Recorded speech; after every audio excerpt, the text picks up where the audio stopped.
Spotted sina Paolo Avellino at Kim Chiu sa set ng What's Wrong with Secretary Kim, kung saan ay makikita ang pagiging komportable ng dalawa sa isa't isa. Halos magdikit na nga ang mga kamay nila Kim at Paolo habang nag-uusap. Kinilig naman ang fans dahil kahit hindi dating ay mayroong special moment ang dalawa. Narito at panoorin natin ang naturang video samantala.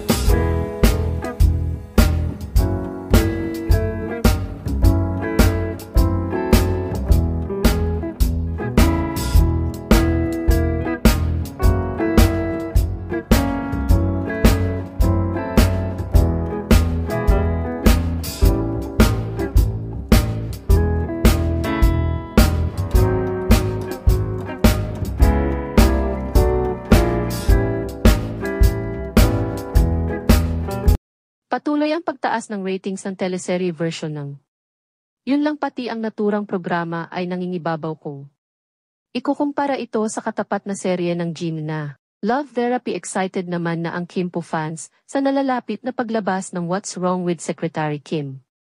Kung mapapansin kasi ay araw-araw nang nagsusuot ang serye, kaya inaasahan na maipapalabas agad ito sa biopic. Dagdag pa nila na kapag tapos ng Yun Lang ay may panibago silang abangan sina Paolo Avellino at Kim Chiu.